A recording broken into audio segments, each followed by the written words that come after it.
Hi guys, it's Ray from Ray's Turquoise Turtle. I just wanted to talk today real quick about resin safety and washing your hands. Obviously when you're working with your epoxies, you're going to wear gloves. You're going to try to not get it on your hands, but occasionally you're going to. It's unavoidable. Some people have a extreme allergic reaction to resin. Some people just get a contact dermatitis. I myself get a little bit of a contact dermatitis from certain brands, but I love those brands and I can't seem to stay away from them. So I try my best, but sometimes I'll try and slip a glove off and I'll catch here. And this is why this is a typical spot for me. So a lot of people are going to tell you to get the resin off your hands to use alcohol or acetone. Please, please, please do not do that. Acetone is absolutely terrible for your skin. It can be absorbed through your skin, and soaking it on your hands and letting it get absorbed into your bloodstream is a very bad idea. Do that research on your own, but please don't do it. Alcohol, yes, we use alcohol-based hand sanitizers all the time, and everybody knows how much that's drying your skin out, and in small amounts, alcohol is okay, but in a larger amount, it's going to activate the other chemicals in the resin and stuff and introduce that into your body. So again, don't recommend it. Hit or miss on baby wipes. Some people say do it, some people say don't. If you're using a baby wipe that is 99% water and just has like aloe and stuff in it, go for it. If you're using an alcohol-based wipe of any sort, avoid it. So that said, I'm going to show you how to make a super simple sugar scrub to clean the resin off of your hands when you're done. Keep your hands moisturized, etc. So, quite simple. I'm going to use an organic coconut oil.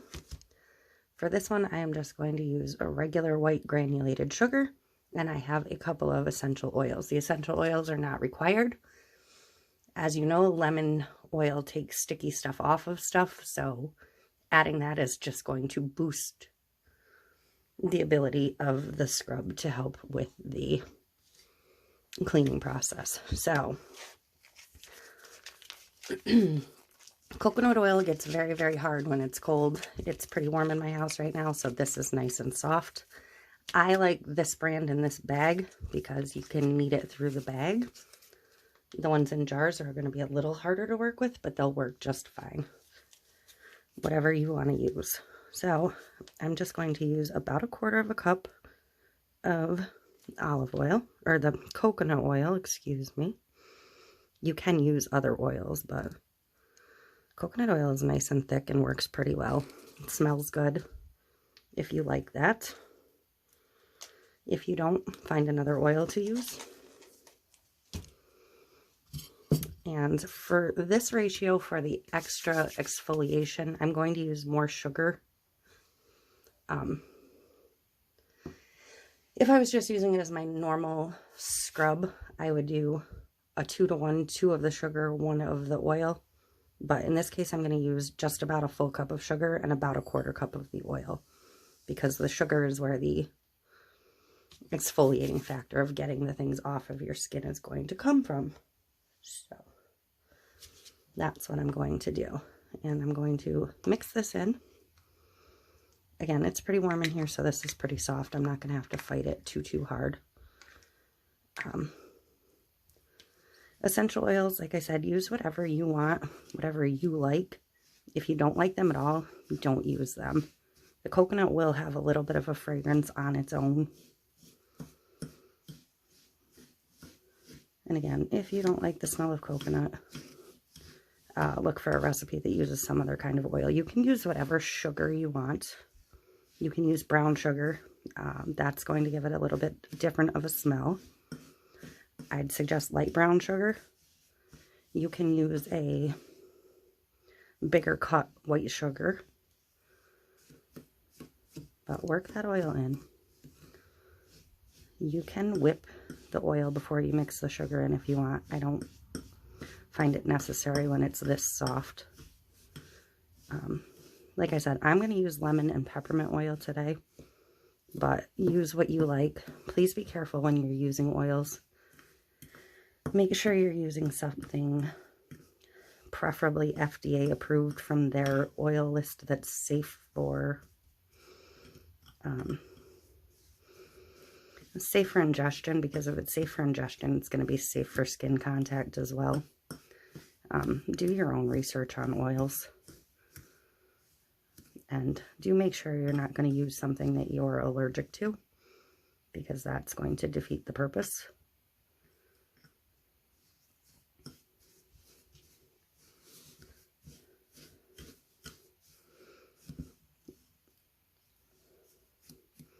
And like I said, I wanted this a little bit more sugar, so it's going to be a little bit more crumbly, but that's what I wanted, because I want more of that exfoliating factor to get the resins off of my skin.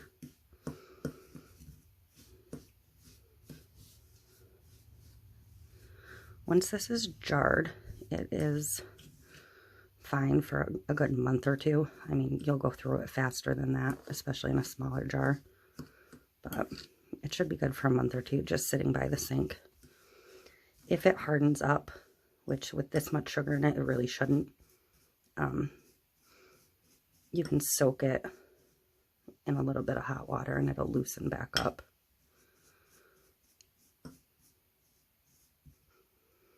Okay, so I'm going to split this into two.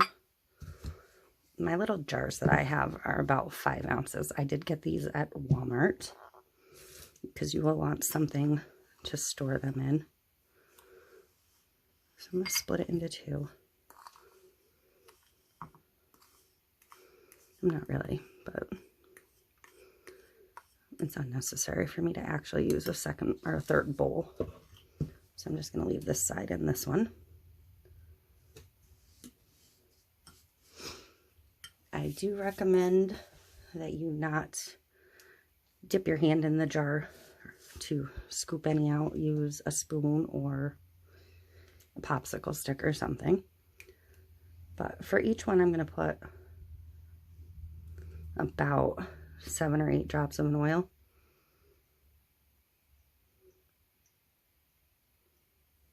So you don't want a ton. And then you're going to mix that in.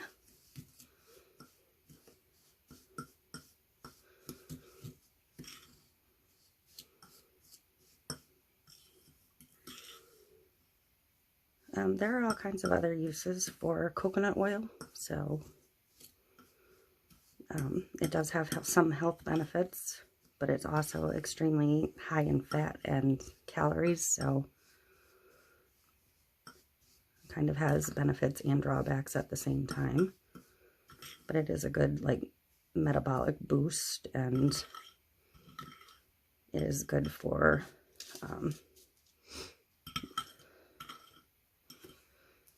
energy if you mix it in your coffee, especially. To me, that's an acquired taste. I am not a big fan of doing that, but some people like it. And I'm going to go ahead and put peppermint in this one.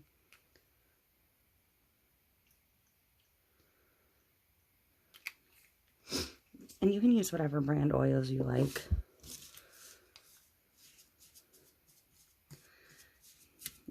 Vanilla brown sugar in the coconut would probably smell really, really good.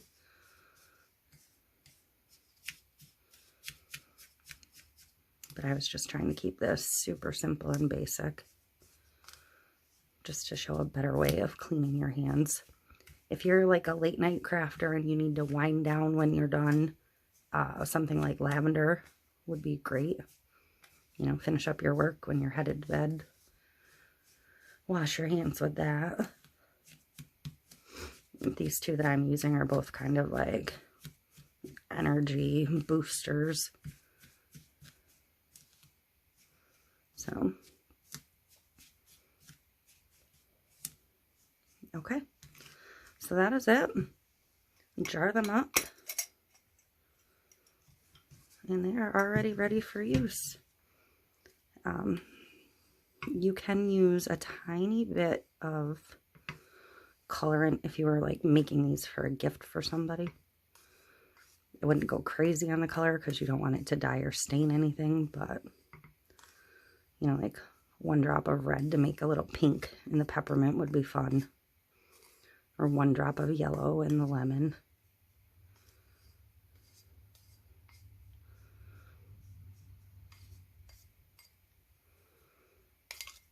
So I would just take a good little dollop like that, put it on my hands after I've gotten them damp with hot water, and scrub them together. Make sure you get down to your wrists if you tend to touch that part of your arm, but that'll just sit by the sink, and easy, clean hands.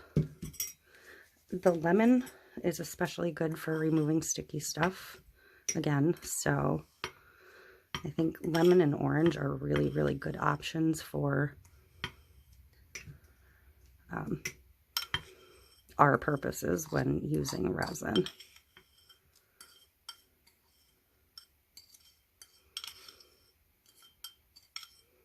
But they smell good. The coconut oil doesn't leave your hands greasy like you would expect it to. It does moisturize them, but it rinses off, so it's not leaving you greasy feeling. But there you go, quick and easy sugar scrubs for your resin hands.